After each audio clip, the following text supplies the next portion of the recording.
But it's like I feel like we've done everything. Like I know. like our meals today were golf course breakfast, golf course lunch, and Waffle House. All waters, couple coffees. We didn't even get snacks at the turn. I haven't added up all the budget yet, but I don't think we're in a great spot. So to answer your question, I don't know where we go from here, but we just want to enjoy this food right now.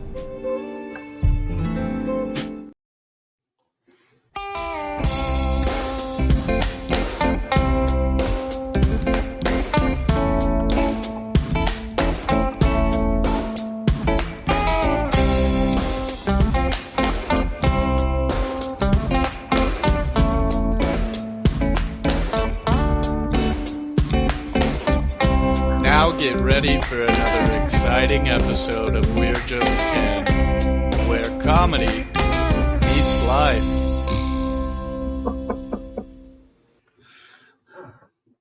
Welcome to all the Ken dolls out there. We have a credible interview here lined up. How are you doing today, Colin? I'm good, man.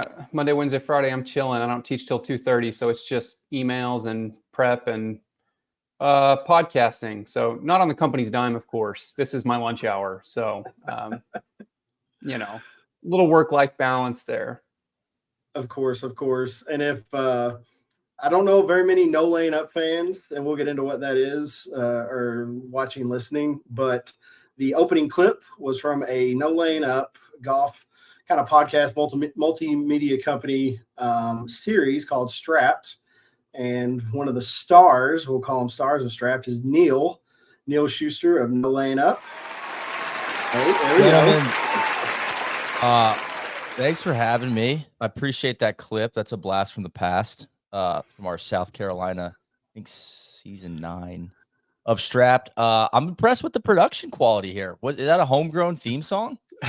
This is a two-man show, but we're not beyond exploiting people's labor. So a buddy did the tune, and then my little brother did the monotone voiceover. So we're on the up and up here, Neil. Where does the name come from? We're just Ken. Ben, you want to take that one? I mean, wasn't it your wife that came up with it? We were going to do, so the I guess the idea of this podcast is to interview just like everyday people about what they do. And so I think we looked at like average Joes and there's obviously a million of those. And then because we're so swayed by the cultural movement that was last year in the and Colin is Colin. It says Colin on the screen. It's really Colin with a K. So we just combined Colin and Ben to get real clever with that. This is an alias, Neil. So this is sort of, this is out of work, Colin.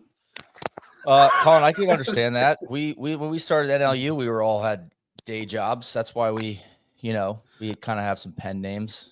I kind of went with my real name. I didn't really care, but that's why my brother goes by Tron and Phil Landis goes by Big Randy.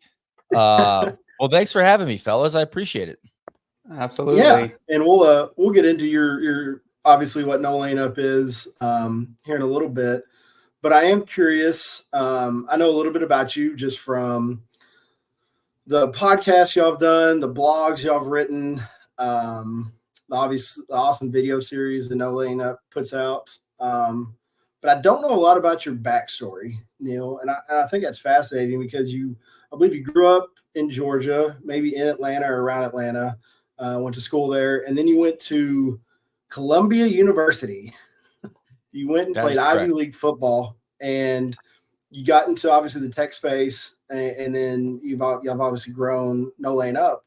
And I was just curious if you could, just talk us through that. What it was like going to an Ivy League to play football? Like, was there any other option? And kind of, I don't know. I've always been fascinated by Ivy League sports because it's very few, even though it is Division I, there's very few people there that are there to go play at the next level. And I'm just curious kind of what the thought process of that was and kind of just your journey getting into your career. Well, I mean, a pretty good rundown there. It seems like you know enough to be dangerous about the resume. But yeah, I'm from just north of Atlanta, Dunwoody, Georgia. My parents are still there. I actually moved to Canada. Tron and I did when we were 5. When I was 5, he was 8, and then we came back right before the Olympics in '96. So that was kind of a cool homecoming. But Atlanta's kind of home base. Yeah, I played a lot of sports growing up, and then ended up high school football in Georgia is a big deal, and kind of ended up focusing mostly on football. Didn't really want to play in college. Thought I was hot shit. And then I remember my cousin, who lives in Columbus, RC Kunk, and we were at the beach. We used to do this beach trip with my mom's family, and he, my brother, my summer before my senior year. They're like, "Well, what are you gonna do?" I was like, "I don't know. Like, where do you want to go to school?" I want to go to an Ivy League school. They're like, "Well, you're not gonna get into one. Like, you're kind of a moron." They're like, "You should use football to do that." And so that was like, "Oh man, maybe I should." If I hadn't played football, I think I would have gotten deep in the music scene at UGA. But I got in the game late. I didn't do any of the recruiting stuff, but I had a really good senior year. Had a high school called Marist. We were, good football program. So put together some good tape, which was the key. Had a few other offers like Davidson, which is where like Steph Curry went. They got a pretty good football program. Furman was like, yeah, maybe you could walk on. God, this coach at Stony Brook, which is out on Long Island, was after me. I had no idea what that was. Crazy though that Renaissance technology, like the most successful hedge fund in history, all came out of Stony Brook's math department. That's a digression. But it was kind of like I had set my sights on Columbia. I had a connection to the offensive coordinator who recruited me. So I got in touch with him, and like I said, the tape started to look pretty good my senior year. I had big dreams. I'm a hot shot coming from Atlanta. I'm going to go to the big city and tear it up. And I will say I got humbled quick. I mean, big city, competitive school. I'm not playing as a freshman. I hated it. Didn't go well. Went from, big fish, small pond to small fish, massive city. I've always said that New York's built on a couple things: money and alcohol. And if you show up as an 18-year-old, you really can't participate in either of those things legally, of course. So that was a big adjustment. And Columbia is not it's not a normal college experience. There's just not a lot of space. Colin, it's probably not like the campus that you operate on. It's not really like safe. Like it's a cool campus, and it's very unique. And I ended up, I look back fondly on my days at Columbia, but there's some similar to just living in New York. There's some inconveniences. There's some things that are going to be very different than the normal college experience. What I will say though, and I've talked to Randy and Tron about this a lot, is like, if a lot of people by their senior year, they cannot wait to graduate. And one thing I always look back fondly on is every year at Columbia got better for me. My favorite year was my senior year. So like your radius expands. You start to explore the city. You stay for the summer to work out, for football, and you start tearing it up as a junior and senior. You turn 21, all that stuff. So I think it's really given me a good comfort level with the city.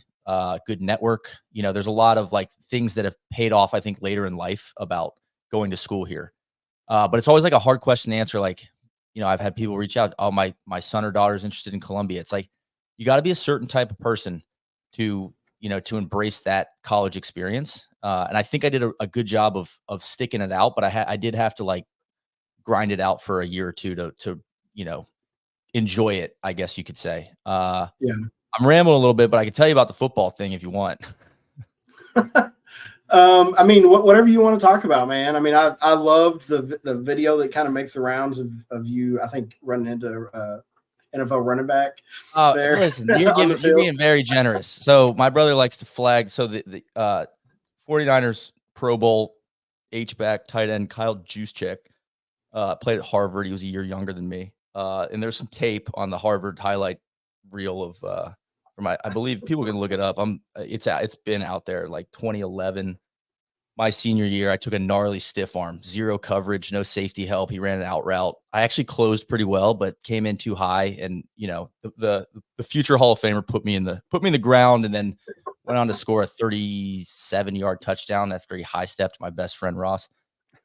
So no, I don't think about that at all. I will say that the funny part about that is Harvard, they get the dudes that they want, right? And we can talk about Ivy League, like the kind of business of Ivy League sports or like how it works. But my senior year, we went 1-9 and we won our last game in double overtime to avoid a defeated season. I say that very proudly because that's a life thing that I think has served me well to play, to come out of a high school program that's very successful and to go to a program that's traditionally a losing program or at the bottom of the league. You learn a lot about yourself. Like I take a lot of pride in playing all 4 years and playing good, especially my last 2 years. But I remember that specific moment when he stiff-armed me. I was like, damn, I was laying on the ground. And the biggest stress as a college athlete is not really there's a lot of stresses, but one of them is like everything's on film. Practice is on film. Your freaking workouts are on film. Game film. You're just watching film all day long. And you're just constantly in fear of like, that's going to look bad on film. And I remember laying there as I'm watching him score and be like, that's not going to look good on film. Tomorrow morning, like I'm going to get chewed out in front of the whole defense for, not making that tackle. That's going to get rewound turns out like 20 times. Like they put no laser pointer on commentary. He shoots. You're not even going to say anything. Like they're just going to rewind question your manhood, the whole deal. Yeah. And it was like, damn, that was my first, literally, I can close my eyes and picture myself being like, fuck, that's not going to look good on film. So it turns out we got smoked that game. They beat us like 38-7, I think. Like Harvard won the league that year. They were very good. Obviously, they had a Pro Bowl player on their team, among other really successful college football players. That's late in the season. That was like our 7th game of 10. We didn't even watch that film. So I'm thinking the next day, that was like one of the few times in my college career the coaches were like, we're on to, Cornell, because you play the same schedule every year. So that was the 8th game. Cornell's 9, Brown's 10. So I'm like, hell yeah. Like, get out of jail free card. Little did I know I was right, because that didn't look good on film. And it ended up on their highlight tape. And my brother every year puts that out online. And who knew that I was going to become a golf vlogger, and that not looking good on film. Like I was right about that, but wrong about the circumstance. Now hundreds of thousands of people have watched that and commented on how bad I got stiff-armed versus just the 40 guys on the defense. So right, but early, I guess you could say. Well, boys, my Wi-Fi is acting up over here. But Ben, I was going to ask, who was that kid that played for the Lakers for a few years that was out of Prestonwood? Do you remember his name? Real tall. That played Ivy League football or Ivy League basketball? No, he went and played for the Lakers. I'm talking about coming out of high school, but I can't remember his name. But he put my little brother on a poster in high school, and I was there to witness it. So it was a special moment. I mean, the way I look at it, go watch the film. I'll give you the link. I don't care. At least it was a Pro Bowler. I mean, he's going to be in the Hall of Fame. The guy's like, he's been in the league 12 years. He's been a Pro Bowler for 8 of them. Like, he's a stud. Right. I love watching Juszczyk play. Like he's a gamer, and he's one of those guys. If you watch the Niners, like I end up like watching him. He's just like never misses a block. He's just like so versatile. So like I almost like, hey man, at least it wasn't some random dude from Yale, right? That took me out. Like I got, there were a couple other bad ones, but normally I was pretty good. I led the team in tackles my senior year, which as a free safety is probably not a good thing. But it is what it is. Neil, I was looking at your bio online, and I'm interested in obviously history, but looked like you did some creative writing, or at least was that your major program at Columbia? I was going to ask about that. There's a lot of famous folks coming out of the Columbia writing program. I mean, Lionel Trilling and the beats of the 50s and 60s, Ginsberg, and that's where a lot of their stuff. Uh-oh. A career after college. No, I heard most of that, Colin. I would say you missed the homie Jack Kerouac, also a Columbia football player. Got kicked off the team as a freshman by I believe the coach was Lou Little, and then he went on to do his beatnik thing. I probably had some illusions of grandeur as a high school senior, thinking I was going to be the next Jack Kerouac. I'm not. I find that I really, so the creative writing thing was a great major for me. There's a few different schools. Like Columbia's more of a grad school. You've got a ton of grad students all over the Upper West Side. The college, Columbia College, is like the undergrad, and there's about 6,000 kids. And then there's a school of engineering and applied sciences. So like most of the kids on the football team are in the Columbia College, which is like the liberal arts education. And the kids that come in as engineers, they try to get into the college because the engineering school is very difficult, and they won't let them switch, which is always kind of funny. We'd see the freshman engineering kids; they were always having a tough go of it. But the way it works with football is like, everybody's majoring in economics or sociology or, psychology, kind of like a get degrees attitude. And my thought was, I'm interested in writing. I enjoy it. I would like to write about what I care about, or I'd like to write about whatever I want. And the way that major is structured is you actually get a ton of electives, and the main, like, I guess, requirements of it, you have to pick a focus. It's either poetry, nonfiction, or fiction. I picked nonfiction, and you basically get into these workshops. They're once a week. They're like 3 or 4 hours, and 2 or 3 times a quarter, you have to turn in like a short story or like let's call it 15 to 25, like a big piece. So 2 or 3 of those a quarter. And I felt like it was so like, whereas with other majors, you turn in the writing and only the teacher or the TA is reading it. So you can kind of get away with a lot with that because they don't really, but there's a couple times where I turned in a piece that was not good. And those workshops, basically for those 3 or 4 hours, the class of 20 of your peers is going to spend an hour on your piece and an hour on 2 other ones. And they're going to like you'll get wrecked for that. It's just classic, like, peer pressure. Like, right. They'll hit you with a compliment sandwich. Like, this, hey, I liked this. And then it's like 45 minutes of like, this sucks. And then like, but I also like the way you ended it, And so it's very motivating. So then you pick your major sophomore year after you do like the core curriculum. And I found that was, that I think I took my college major a lot more serious than some of my teammates, just based on the fact that like, it was like a smaller, there's more like a spotlight on you. And I think that, being able to write well, like, I don't know if my dad was thrilled that I was majoring in creative writing, but I think it served me well. Like, Yeah. I feel like I write well from a business standpoint. You learn to be more concise. It's certainly a skill. And then with all the other electives you can take, felt like I got a good education. I have a few pieces of advice for, if I talk to college kids, when, football kids will call me about like, hey, I need a job. I'm like, well, I don't have a job for you, but I can give you some advice. But I'm happy with my major. Now, what's funny is, the football team's a bunch of sheep. So like a couple of guys in the underclassmen saw me doing the creative writing major, and they're like, oh, that looks like that's the ticket. And 2 or 3 of them tried to do it, and the lady that ran it, she was a menace. She was like, absolutely not. Like, so I'm still, I think to this day, the only football player that's ever majored in creative writing. Since I can't speak before my time, but after, she was like, we're not doing this. This is not becoming the football major. Right. And I have a lot of respect for that lady, because it was going to become the football major. I read a biography of Kerouac last summer, and it's probably good that you put that ambition to rest, because the rest of his life did not go so well. But the rest of his books didn't go that well, other than On the Road. Like Karma, Bums, and I mean, just homie kind of, he might have had too much wine. I was gonna say he had a go of it there, but all day talking about Columbia. But Ben, you had some more questions? Yeah, I was just gonna see. So you graduate from Columbia, and then the next thing I know of you is you're at Google. From what I remember from previous, podcasts, videos, whatever. Is that what happened? Did you graduate and get into the tech Google space? No, I did not go straight to Google. You're giving me a good edit there.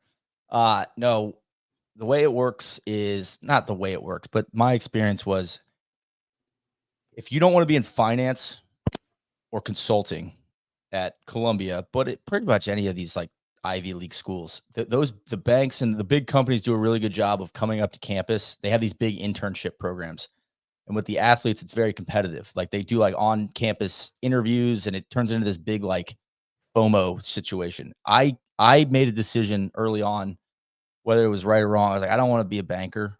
And But if that's the case, if you don't want to be a banker or a consultant, there's not a whole lot of other paths to like, what am I going to do? So you got to kind of figure it out for yourself. So I do think it's a starting point, but there's no internship program that makes it really easy for you to like, oh, I'm going to go into this business after. So a lot of like athletes in, Columbia end up going down to Wall Street. It's like a little pipeline, right? Which is great if that's what you want to do. I didn't. So I really struggled to, I got an internship at a video game publisher for my senior year so I could stay in the city. And that was great. It was kind of just like startup. I'm just doing whatever, copywriting and stuff. And that actually the founder of that company is still a really good friend of mine. He was gone on to start 2 other businesses. A couple of my friends have worked for him. I planned a softball team with him. So that's the kind of like New York thing that like, oh, like, 12 years later, it's like, that's a sweet like progression. But I ended up taking a job there, like off a job board. I interviewed for a sales role at a technology research company called GigaOM, GIGAOM. It was an early blog, like a TechCrunch competitor. When Michael Arrington started TechCrunch, this guy Om Malik started GigaOM, and they were like the early bloggers back in like 2005, 6, 7, 8, when it was like they were on the beat for like as Silicon Valley was starting to ramp up in like 2008 to 2012, coming off of like the failures of like the dot-com bubble. These guys were like had like all the the scoops on like venture funding and like cloud computing and big data and stuff. So I went out there that this company GigaOM was starting a paid research component, like subscription, like basically white papers, webinars, like what Gartner and Forrester, if people are familiar with like tech research companies, analyst research papers about like, hey, we need a new cloud computing. Like, should we do a hybrid cloud or a public cloud? Like all that stuff is still like very much how but these are the early days of AWS. And so like, I was basically selling that research, and you're selling, it's like, you're kind of selling it either way. You're selling it like, hey, tech companies use it like webinars and research papers for marketing purposes, like write good about our technology. And then on the flip side, like, you're trying to sell like the CTO at Chick-fil-A on like, come to our events for these like roundtable discussions and meet with our analysts and stuff. So I ended up on that sales team, and honestly, it was an awesome job out of college. And I'm probably, I was pretty good at sales. Like I did really well there. Now the company was mismanaged. They raised too much venture money and had aggressive targets. And the company, I was there for about 2.5 years. I went out of business on a Monday in March of 2015. They were just like, hey, we can't make payroll. So that was sick for me as a 25-year-old. And then you start to look under the hood. It's like, man, they were paying me too much commission.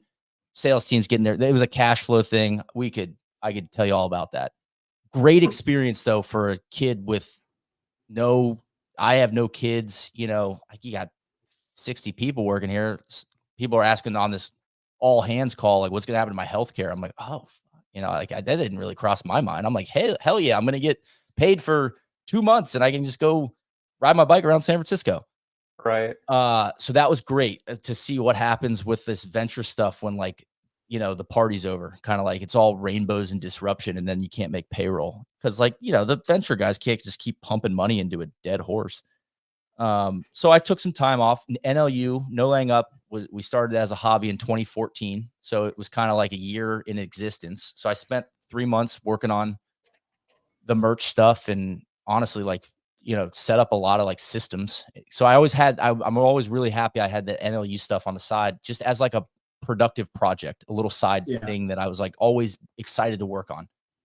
I ended up getting a job at another tech company called Radius, which was a marketing intelligence, like it's like a marketing database basically. And the idea was like, if you're a big company that's selling to SMBs, it had like data on like every business in the US. So like Dun and Bradstreet, but they were trying to, basically frame it as like, well, there's a big, really powerful software and segmentation component on top of it. So if you want to, dish out loans to coffee shops in the Southeast that have a Yelp review of, 3 stars or more, like we can give you a list for your sales team to like, or for you guys to start sending emails or whatever to. listen, like great idea. The data wasn't very good though. Like a lot of the phone numbers were wrong. So like that ended up being like selling something that didn't really work was really tough. I was there for about a year and a half and I don't know if to say a dark period in my life, but kind of like, oh, what are we doing here? So I quit in 2016, took another 3 months off. This time, like, without like really a severance or anything. Worked on the NLU stuff again. Thought about doing that full time, wasn't ready, and then ended up on the sales team at Google. Taking the bus from San Francisco to Mountain View, and I think I was at Google for almost 3 years. Started on the sales team, selling AdWords to like businesses that weren't spending on AdWords. Two sides of the coin. Radius, product that doesn't work. Google, product that works so well, it doesn't really need a sales team. Everybody's already using it. So the hard part was finding people that like would, needed to be onboarded, all that. I switched off of the sales team to the account management, the guy that builds the campaigns. And that was a great decision because people kind of thought I was crazy because you kind of take a pay cut. But I was like, well, the NLU stuff was starting to pick up. This is 2017, 2018. I kind of want to learn how the internet works. So I built like 120 AdWords campaigns for all kinds of clients, surfboard company, insurance companies, all. And so the cool thing is like, in order to make that marketing stuff work, you got to know how the business works. How do you guys make money? What are your margins? Like what's our cost per acquisition? So that was really, really good experience. Felt like Google was a little bit of grad school for me that I got paid for in the end. And then I left in 2019. My last day was January 31st, 2019. And the next day we flew to California for Tourist Sauce season 3. So that's how I ended up at NLU, and it'll be 6 years next February. So that's kind of cool.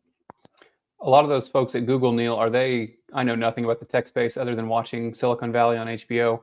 Are those, because to me it would sound like, oh, I'm at Google, that's a dream job. But are most of the folks there looking to use that as a springboard to do their own thing and become the next Bezos, or what's going on there? I think it depends on what side of the business you're on. I think there's I really enjoyed my time at Google, but I think I was able to enjoy it because I wasn't trying to climb the ladder.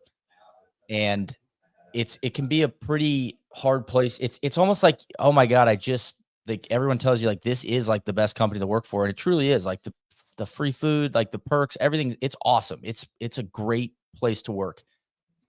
But I also feel like on the business side of the company, if you're not, a developer or a technologist, I truly believe that everybody could not go to work at Google for a year and they would grow at 16% instead of 24%.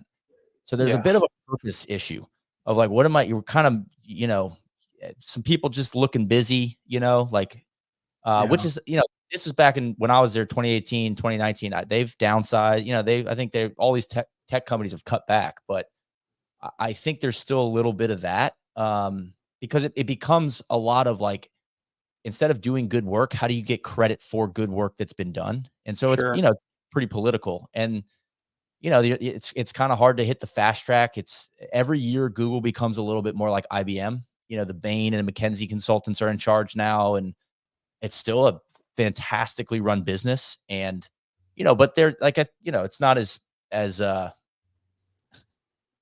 having some issues these days, like monopoly stuff, all that, like great. So, and then, when you start to talk about the AI stuff now, the stuff they're doing on the technology side, like it's still like, they still have the best minds in the world working on all that stuff. It's just on the business side, it's like, it kind of runs itself, which can be a little, little soulless, I guess.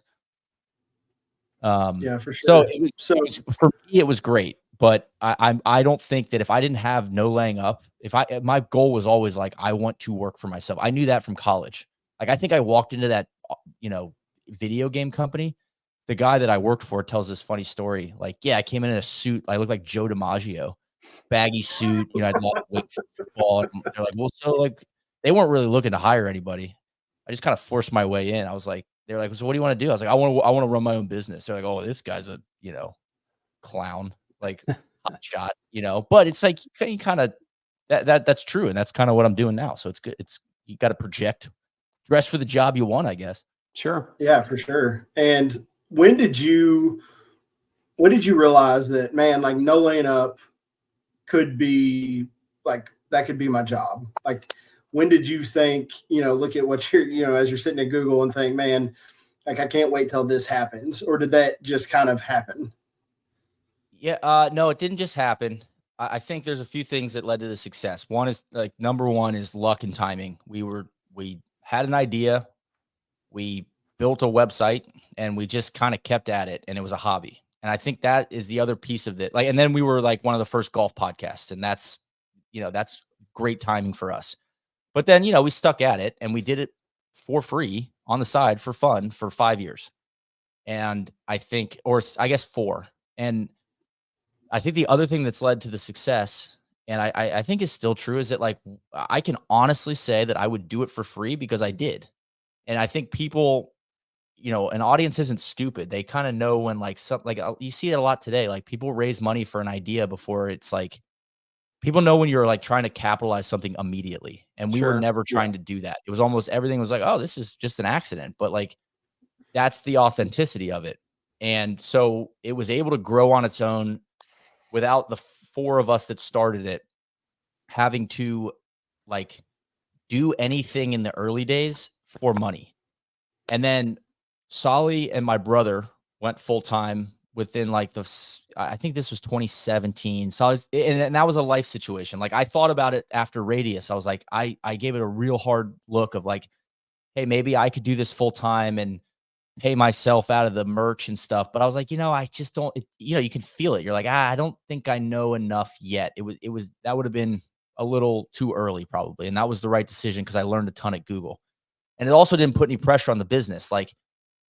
So then 6 months, 9 months later, Solly was coming out of he worked at KPMG. He's moving back from Amsterdam. So life all kind of lined up of hey, we have a couple sponsors that are interested. Maybe we should give this a go. And so he went full-time first, and then my brother, and then Randy. And I was at that point at Google, and I'm like, I'm learning a ton over here. And so the fact that it wasn't all 5 of us immediately need to make money, we didn't have to do a bunch of, it allows it to be sustainable so that you're not doing, you're not signing contracts just for the money, which I think happens to a lot of companies early on. We got to take this deal. And then I saw it with the startups I worked at. We got to sell these webinars. And then you start selling end of the quarter, a 3-for-1 special. And you're all of a sudden, I'm still, as a sales guy, I'm still making my money, but that's not a profitable deal for the company, but that's because we got these targets we have to hit.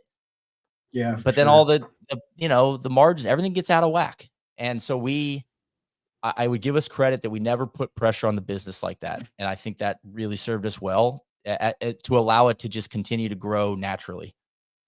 Yeah. And that's what I was telling Colin. He was asking kind of the background of No Lane Up. And I told him, and honestly, it started with a Twitter account, I believe. It started with a text chain, and then a Twitter account that obviously gained followers, and that was very early on in Twitter.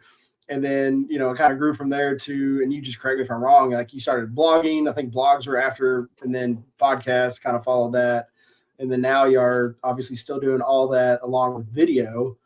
And yeah, that's incredible that, y'all have grown to this point. It's cool to, obviously I'm not a part of it, but me getting to watch it from the outside, and y'all continue just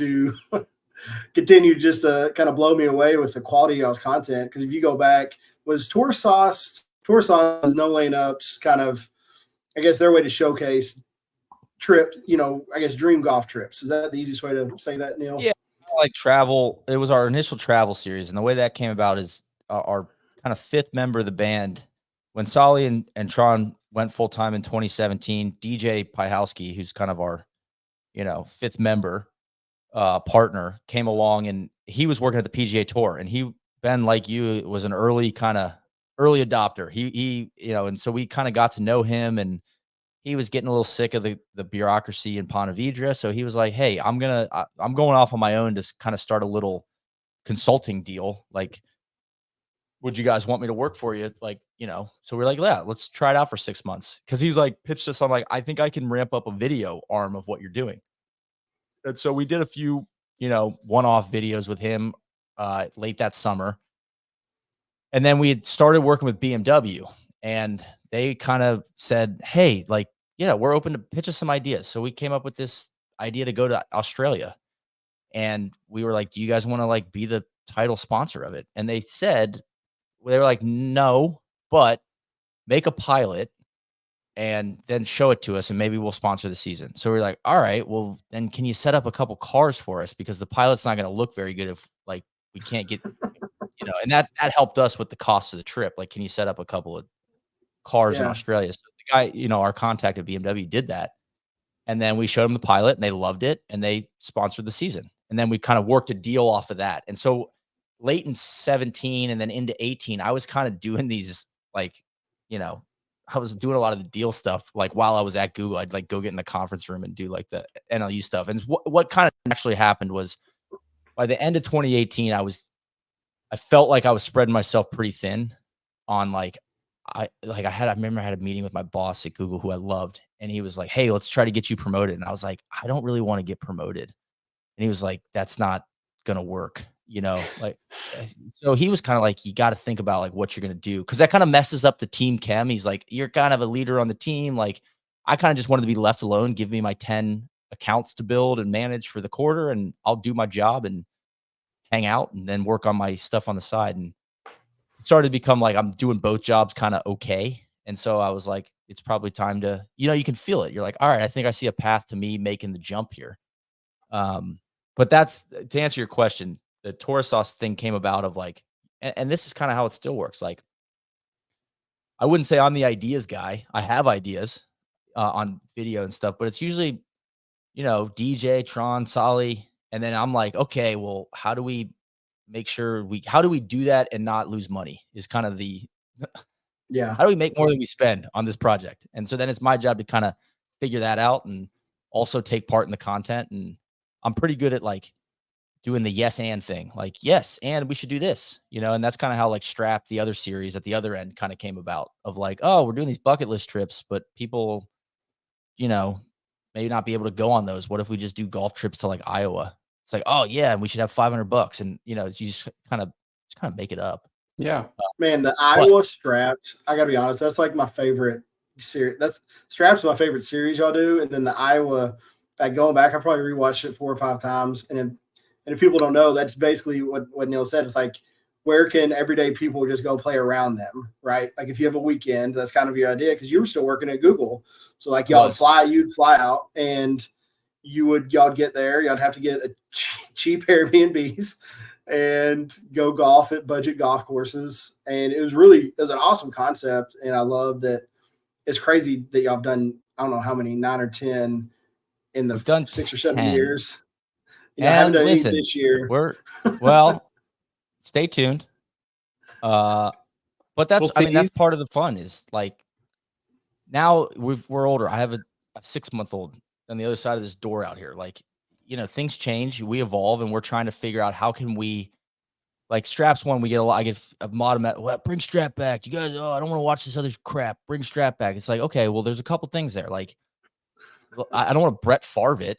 You don't want to, you don't want to fake it. Like, like if we just keep making Strap, then it's going to feel artificial. But how can we evolve Strap so that it's still like we want to do it? It feels authentic, And so, some people like that, some people don't. But like, I don't know. Some people just want like just play the hits, man. It's like, well, you think you want that, but you probably don't want that.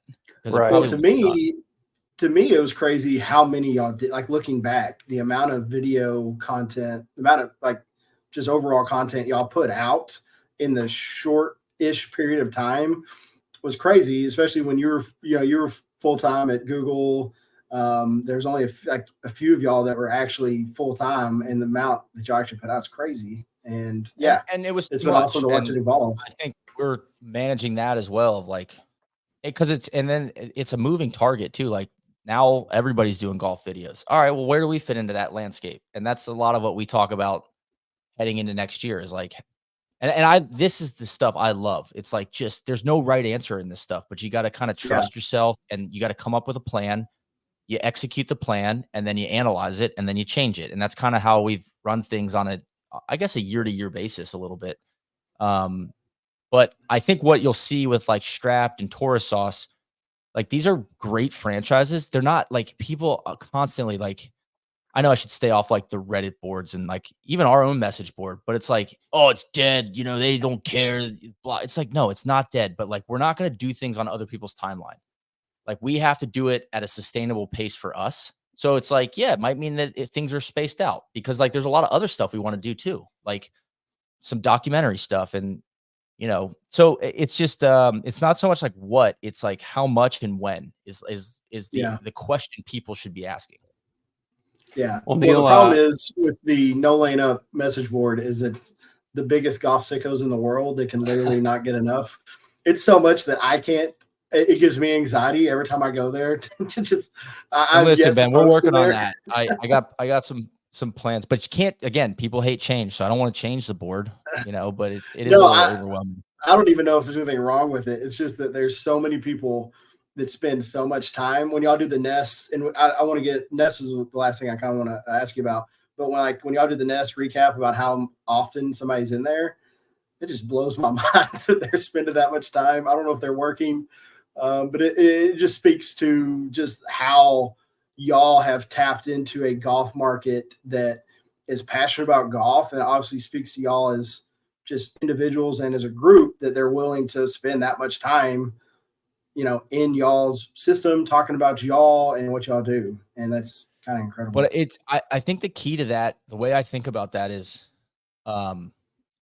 it's not like I take me and us out of the equation. Like, I know it's like, yeah, we have some events, like I love to hang out with Nest members, but my goal is that it's people meeting other avid golfers, because like, right. That is why the Nest and the message board were kind of started, of like, there's a lot of people that are like, I'm really into golf, but like my buddies at home don't want to play.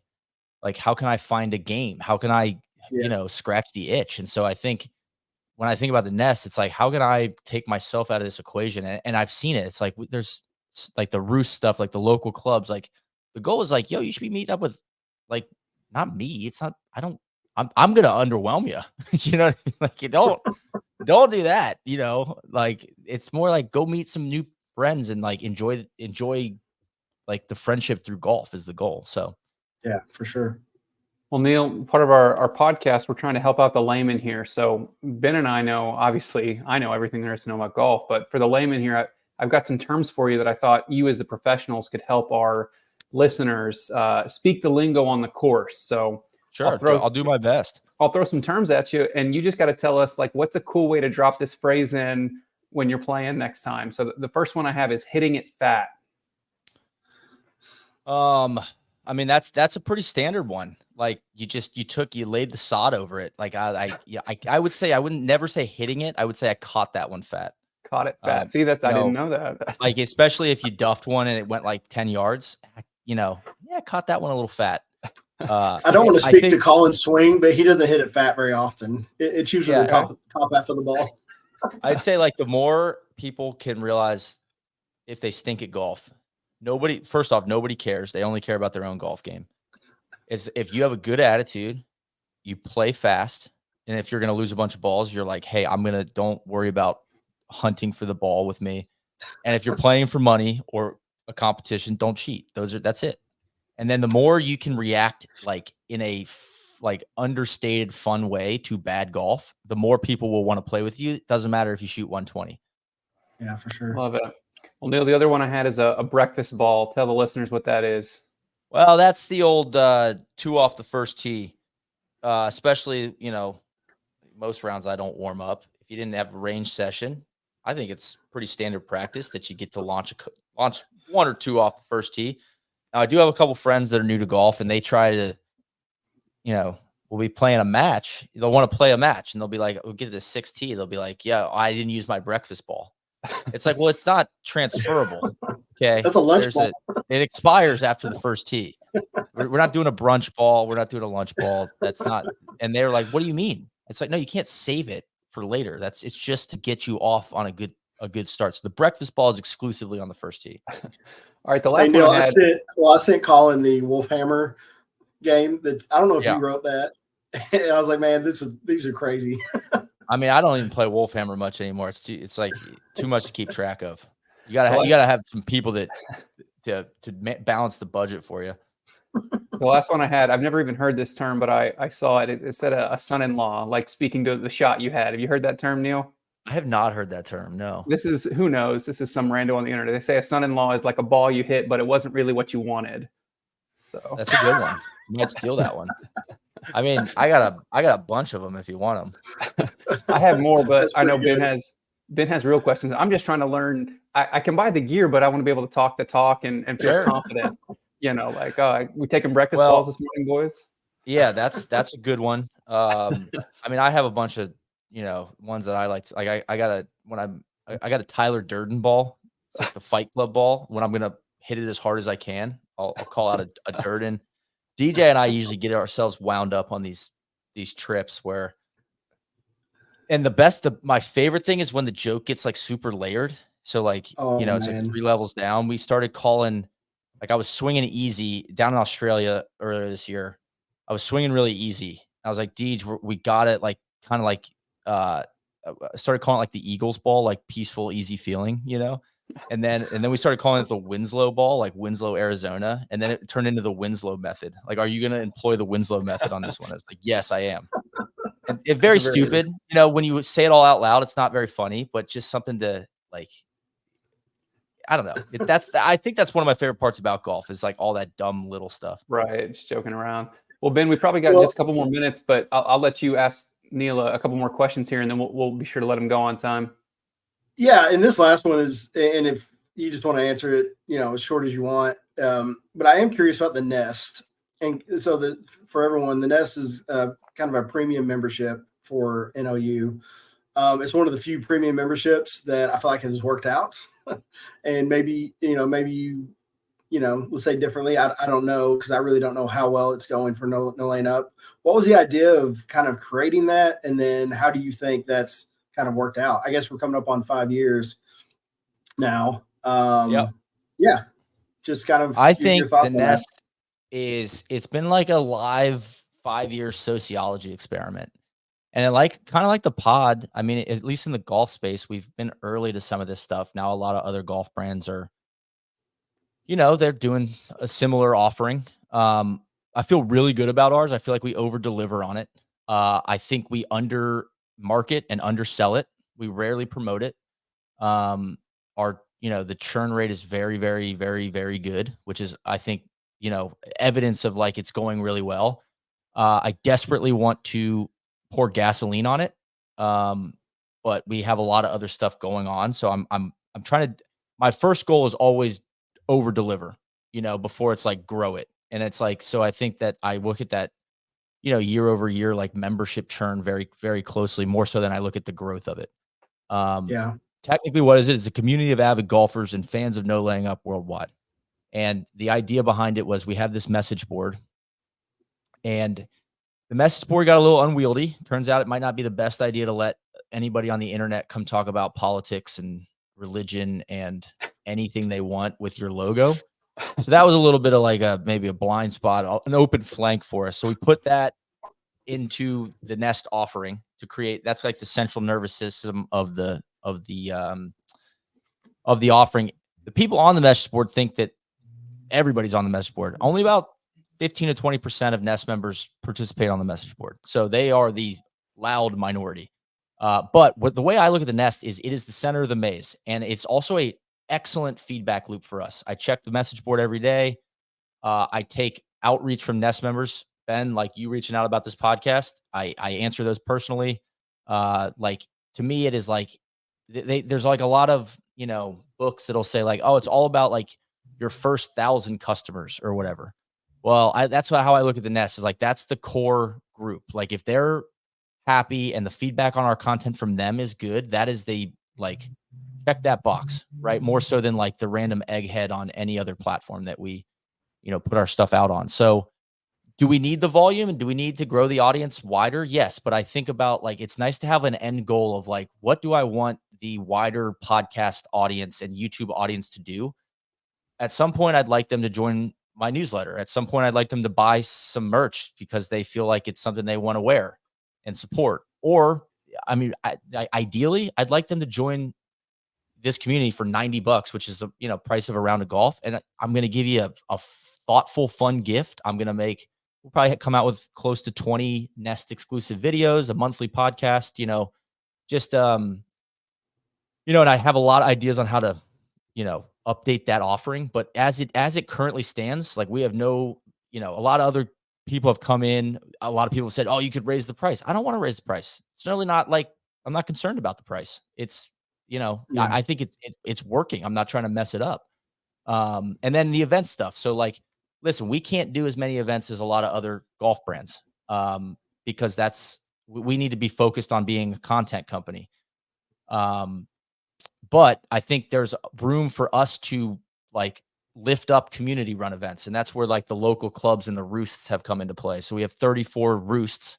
I know the naming is a little confusing, but we're doing some brand refreshing here in the next 3 months. But the roosts are local clubs of Nest and non-Nest members. You don't have to be a Nest member, but like then it ladders up to some championship events that we host. And that's a way to get like, hey, we can't run 34 events, but we have 34 roosts. And technically those are 34 associated events. I'm not going to be at all of them, but I think you're still going to have a good time. And hopefully if you're not a Nest member or you don't know about NLU and you go to one of these events, like you're going to have a positive association with our brand because of that. So a little bit of a grassroots situation there as well. So, I mean, I could talk for hours about this stuff, but I'll leave it at that with the Nest. Yeah, no, I appreciate it. And the reason I asked, I thought it was a very interesting. I felt like there for a little bit, everybody's like, "Oh, look at this premium thing," and it's really just them shoving their regular product behind a paywall. And I thought it was really cool. And I guess I just don't hear y'all talk about it very much, which kind of speaks to maybe there's something you could do for that. And that's why I didn't know how it was going. And I'm not on the message board, so I'm literally just I'm listening to sometimes the monthly podcasts and I love the yearly gifts and the discounts in the merch store. But you just see these other brands, they'll throw just their normal stuff behind a paywall. Sorry. And y'all made it very clear, like that wasn't going to be y'all. Like now there has been pushback. It's growing. It's honestly, it's going really well. And we struggle with like self-promotion sometimes, but I don't want to be salesy about it. Like if you want to join the Nest, great. If you don't, that's fine too. Like I not to say I don't care, but like, I'm not going like, we've had people email like, I'm leaving the Nest. I'm like, cool, here's your money back. Like I'm quick to be like, here's your money back. I'm sorry that you're upset with me, because the feedback in the past, and I think it's much less than it used to be, was like, oh, this is an afterthought for you guys. It's like, no, that's not the case. But like, it's a bit of an oxygen mask situation. Like I got to make sure that we don't go out of business but the Nest is like, it is a massive priority for me as far as like when I'm looking towards the future. But it's not, sometimes it's like in the moment, day to day, I can't be, I think some people get upset. They think maybe they have an unrealistic expectation that if I join the Nest, one, I'm a shareholder. You're not. I'll take your feedback though. And you work for me, Neil.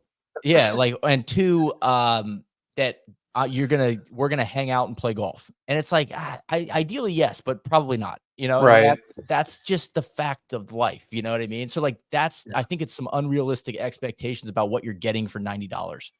Right. Which over the last 5 years, we probably could raise the price with inflation, but I haven't, and it still works. So like hopefully people see that as like I'm not trying to capitalize on Nest members outside of like, yeah, man, you kind of got, and people are like, oh, well, why don't you have like a, $3 a month option? Because I don't want to, because it's complicated and it's actually simple. Just pay $90 or don't, and that's fine. Yeah. Well, there's always complainers, I imagine. So, in everyone's profession. So I get it. I empathize with that. I think you're right. When people have a rabid following, those followers feel like they own part of it, or it's a weird thing. So I laugh with Deej. We talk about people like, that message board, people can get themselves all wound up and, wind each other up. And it turns into like, they almost get so into it that they like radicalize themselves and then they like fall out the bottom of the funnel. Like if you talk about like the marketing funnel, it's like, we've lost a few like power users, and it's like, hey man, that's kind of like, you probably should take a timeout, like this doesn't seem to be. Just take a break. You don't have to renew your membership. That's probably a good decision, but like, don't me, like, I'm not not to say like I'm not thinking about you, but like I can't, man. I'm sorry. Right. I hope you are. It's kind of self-service here. You can kind of get whatever you're looking for. There's a piece of all the parts of the business. If you want the events, we got plenty of those. Now, can I explain it better? Can I make it, overview easier? Can I make it easier to sign up for? Yes, all of that is true. Like it is not, my tech stack isn't super pretty, but we're working on that. Yeah. Well, man, we don't want to take up too much of your time, Neil. So we'll let you go here. But man, good luck with everything. And you said your kiddo is, what did you say, 6 months? Yes, 6 months and 5 days. Well, that's awesome, man. Congrats on that. And Ben and I have little ones at the house, so we appreciate you giving up a little bit of your time here. Thanks for having me, gentlemen. I enjoyed the conversation. Absolutely. Yeah, it's been neat seeing these young little pups. Neil and I are probably the same age.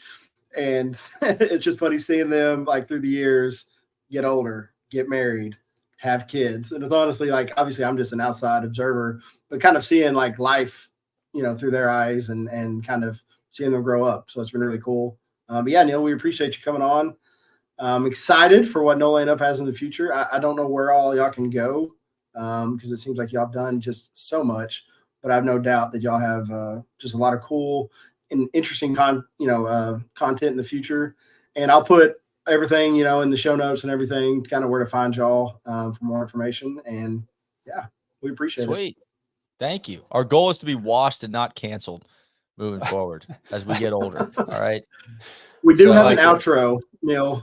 Sure. So all you need to say is meets life. You'll go after me. Does that make sense? Yes. So you just say meets life. All right. Yeah, I think Ben and I came up with this on the fly and back in like May, and it makes no sense. So we've just continued to do it. So it makes no sense and our friends hate it. So we just continue to do it. That's why we do it. Yeah. All right. Well, anyway, thanks, boys. All right. You've been listening to We're Just Ken, where comedy meets life.